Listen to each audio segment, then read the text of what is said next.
Class आज हम शुरू करेंगे हमारी क्लास 12th बायोलॉजी का 11th चैप्टर जिसका नाम है बायोटेक्नोलॉजी प्रिंसिपल्स एंड प्रोसेसेस। इस चैप्टर में हम इन लर्निंग ऑब्जेक्टिव्स के बारे में जानेंगे। फर्स्ट है प्रिंसिपल्स ऑफ बायोटेक्नोलॉजी, सेकंड है tools of recombinant DNA technology and third is processes of recombinant DNA technology. तो क्लास जब हम किसी भी लिविंग ऑर्गेनिज्म को हार्नेस करके उसके अंदर से वो प्रोडक्ट्स निकालते हैं जिनसे हमें फ़ायदा होता है, उसे हम बेसिकली कहते हैं बायोटेक्नोलॉजी। क्लास बायोटेक्नोलॉजी हमें अपने चारों तरफ होती हुई देखने को मिलती है, जैसे कि ईस्ट ईस्ट से हम बनाते हैं ब्रेड एंड वाइन। ऐसे ही लैक्टोबैसिलस नाम के एक बैक्टीरिया से हमें मिलता है कर्ड। लेकिन क्लास ये एक पुरातन सोच है बायोटेक्नोलॉजी को लेके, जिसे कि हम आजकल यूज़ नहीं करते। बायोटेक्नोलॉजी को अगर हम एक आधुनिक नज़रिए से देखें तो इसमें क्लास हम कुछ टेक्निक्स के बारे में पढ़ते हैं, जैसे कि टेस्ट ट्यूब बेबी या फिर जेनेटिकली मॉडिफाइड ऑर्गेनिजम्स। ऐसी ही कुछ टेक्निक्स को हम मॉडर्न बायोटेक्नोलॉजी में कंसिडर करते हैं क्लास। तो क्लास EFB या फिर यूरोपियन फेडरेशन ऑफ बायोटेक्नोलॉजी के मुताबिक बायोटेक्नोलॉजी की प्रॉपर डेफिनेशन है the integration of natural sciences and organisms, cells, parts thereof and molecular analogues for products and services। तो क्लास हम शुरू करेंगे हमारे पहले लर्निंग ऑब्जेक्टिव से, जो है प्रिंसिपल्स ऑफ बायोटेक्नोलॉजी। इसमें पहला सीवी हम पढ़ेंगे कॉन्सेप्ट ऑफ जेनेटिक इंजीनियरिंग।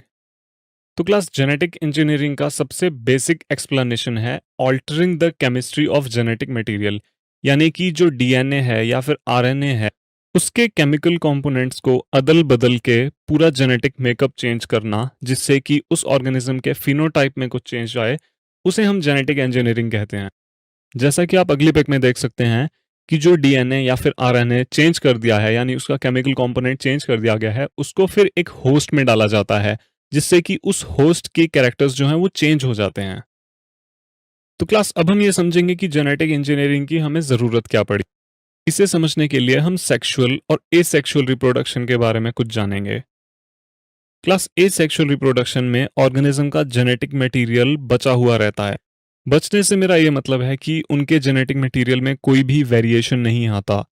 वो जीनोम जैसा होगा वो वैसा का वैसा ही अगली जनरेशन में पास हो जाएगा। एसेक्सुअल रिप्रोडक्शन में इसलिए क्लास वेरिएशन के चांसेस बहुत कम होते हैं। दूसरी तरफ अगर हम सेक्सुअल रिप्रोडक्शन को देखें तो इसमें वेरिएशन काफ़ी हद तक होती है, जिस वजह से इसे एसेक्सुअल रिप्रोडक्शन से ज़्यादा फायदेमंद माना जाता है। क्लास अब आप अपने सामने दो पिक्चर्स देख रहे हैं। ये पिक्चर्स हैं प्लांट और एनिमल हाइब्रिडाइजेशन की। इन दोनों ही पिक्चर्स में जो आपको ऑर्गेनिज्म दिख रहे हैं, ऊपर की पिक्चर में प्लांट, नीचे की पिक्चर में एनिमल, ये दोनों ही दो अलग अलग ऑर्गेनिजम्स के कैरेक्टर्स को फ्यूज करके बनाए गए हैं क्लास।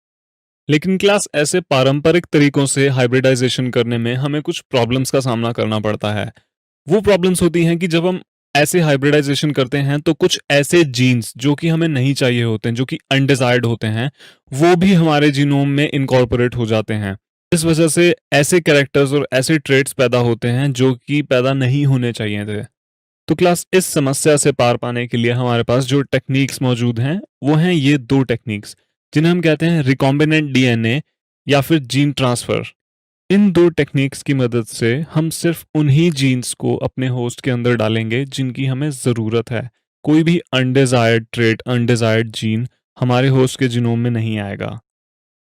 क्लास रिकॉम्बिनेंट डीएनए में हम करते ये हैं, जैसे आप इस लेफ्ट जिफ में देख सकते हैं कि हमने अपने होस्ट का जीनोम बीच में से काटा, ऐसी जगहों से काटा जहां पे हम अपनी पसंद का जीन डाल सकते हैं। तो क्लास ये जो दो ऑर्गेनिजम्स का डीएनए मिलके एक डीएनए बनता है, इसे हम कहते हैं रिकॉम्बिनेंट डीएनए। रिकॉम्बिनेंट डीएनए इसलिए बनाना पड़ता है क्योंकि एक फॉरेन डीएनए स्ट्रैंड किसी और ऑर्गेनिज्म के अंदर रेप्लिकेट नहीं हो सकता।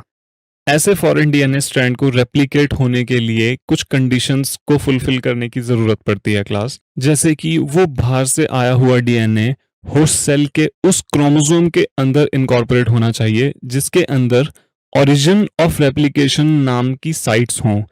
क्लास इस फोटो में जो आप रेड कलर के एरोस देख सकते हो, ये होस्ट सेल के क्रोमोसोम की ओरिजिन ऑफ रेप्लिकेशन है।